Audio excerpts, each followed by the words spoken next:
إن تنصروا الله ينصركم ويثبت أقدامكم.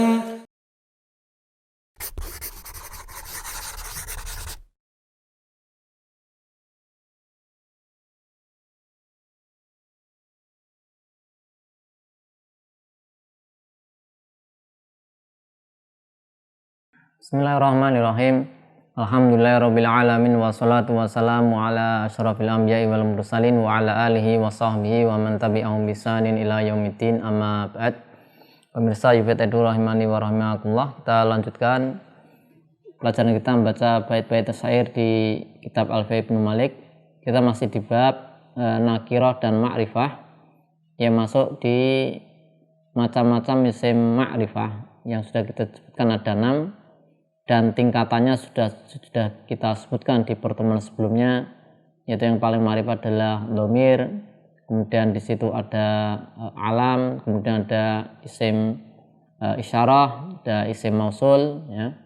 Kemudian juga ada yang diberi alif lam dan kemudian yang diidhofahkan ke salah satu dari isim ma'rifah. Tingkatannya adalah sebagaimana mudhof ilaihnya. Kita lanjutkan di bait ke-54. Beliau mengatakan fama lidhi ghaibatin au huduri ka anta wahwa sami bidhamiri, berkaitan dengan isim dhamir.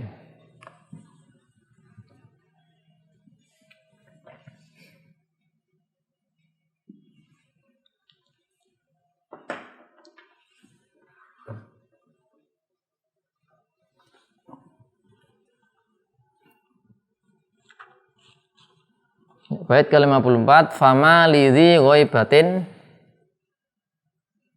fama lidhi ghaibatin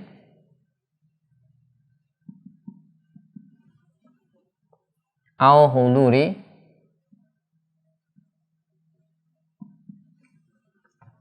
ka anta wahwa sami bidhamiri.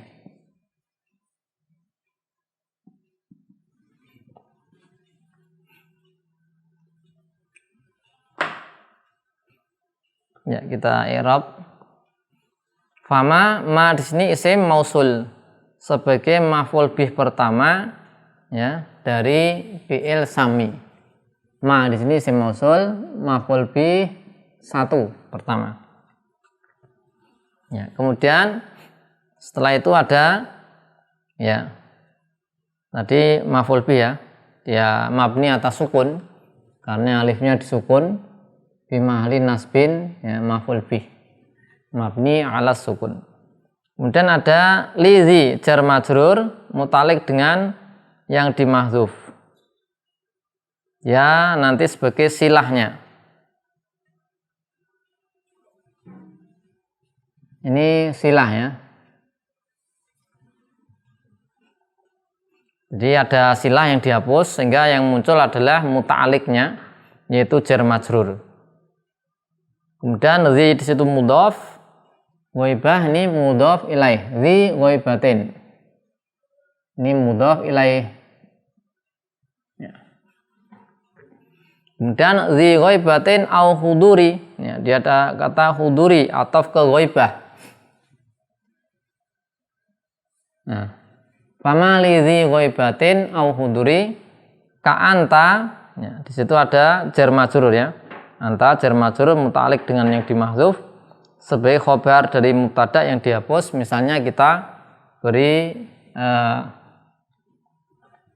mubtada, misalnya zalika ka anta, zalika.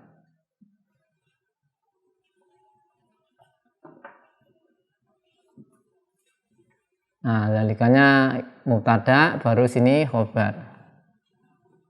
Kedua, ka anta wahwa, huwa ada wawu ataf, ataf ka anta.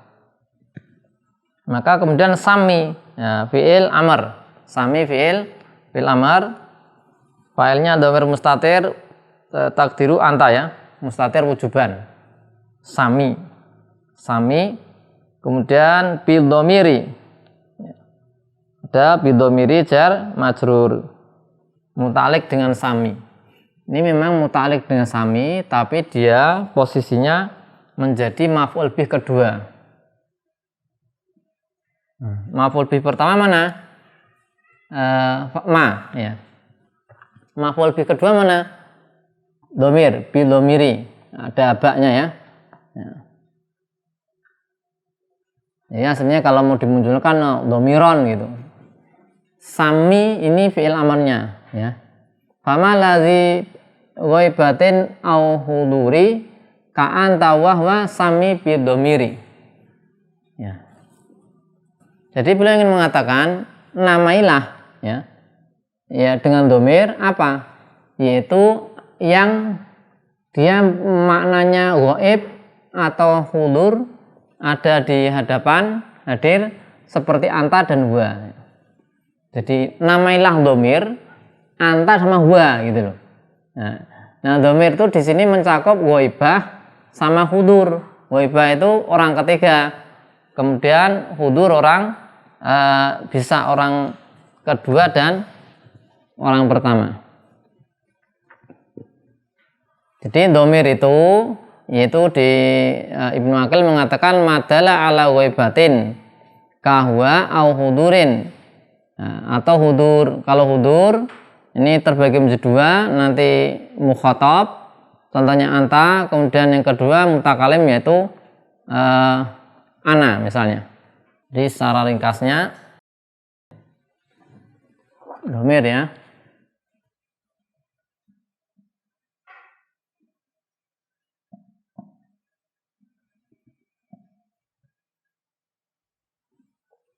Ini ada yang menunjukkan apa? Ghaibah.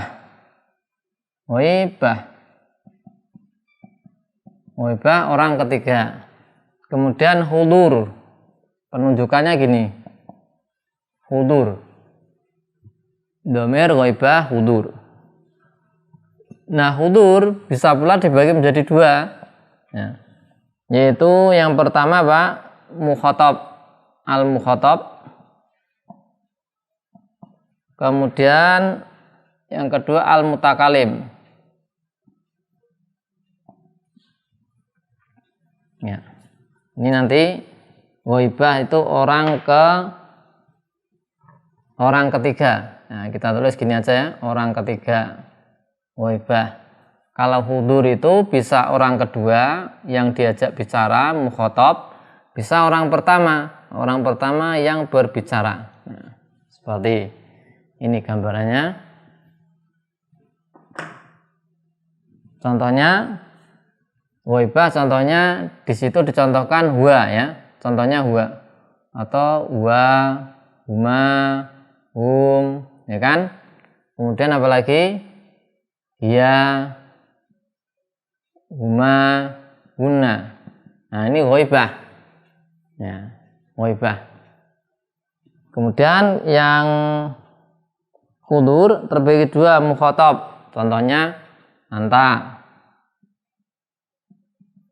Kemudian antuma. Kemudian apalagi mukhatab antum. Anta, kemudian anti, antuma, antuna. Mukhatab orang kedua yang diajak bicara. Kemudian mutakalim, contohnya ana, ada dua. Kemudian ada nahnu. Maka domir itu penunjukannya seperti ini, yaitu ghaibah orang ketiga, hudur itu hadir. Hadir itu bisa mutakalim, bisa mukhatab. Akan tapi di bait syair beliau menyebutkan khusus untuk yang anta saja. Ya. Di sini kan nggak menyebutkan contoh ana ya, jadi yang menyebutkan contohnya anta. Padahal yang hudur itu kan ada mutakalim dan mukhatab. Tapi beliau tidak menyebutkan yang mutakalim. Ya. Hanya menyebutkan yang mukhatab saja. Karena sebagaimana telah kita tuliskan, yang hudur itu bisa mencakup mutakalim dan mukhatab, ya. Kalau yang ghaibah ya cuman ghaib saja, satu saja orang ketiga. Nah, kenapa beliau tidak menyebutkan yaitu yang mutakalim? Karena itu min babil aula, ya. Min babil aula itu maksudnya adalah lebih-lebih lagi, ya. Lebih-lebih bagaimana? Kalau dia mukhatab itu kan hadir. Nah, kalau yang mutakalim ya nggak mungkin nggak hadir, ya. Namanya mutakalim, jadi dia yang ngomong ya pasti dia hadir, ya. Maka beliau nggak menyebutkan di bait Alfiyah Ibnu Malik ini, nggak menyebutkan tentang domir yang penunjukannya itu mutakalim, nggak menyebutkan. Tapi dilihat dari kata-kata hudur ini bisa masuk di situ, ya. Jadi intinya domir tadi bisa ghaibiyah, ya, ghaibiyah, atau yang satunya adalah ghaibah dan hudur, ya. Nah, mutakalim ini masuk ke dalam cakupan hudur, ya. Meskipun Ibnu Malik tidak menyebutkan contoh dari yaitu domir yang mutakalim, domir yang mutakalim. Tapi demikian yang bisa kita sampaikan untuk bait ke-53. Intinya adalah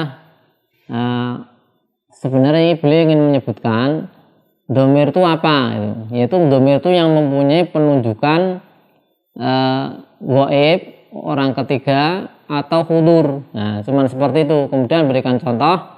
Kalau yang ghaib contohnya huwa, dan yang lainnya sudah kita tambahkan contohnya.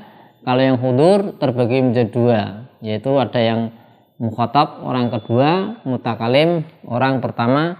Sudah kita tuliskan contoh masing-masing. Wassallallahu ala sayyidina Muhammadin wa ala alihi washabbihi wasallam. Walhamdulillahi rabbil alamin.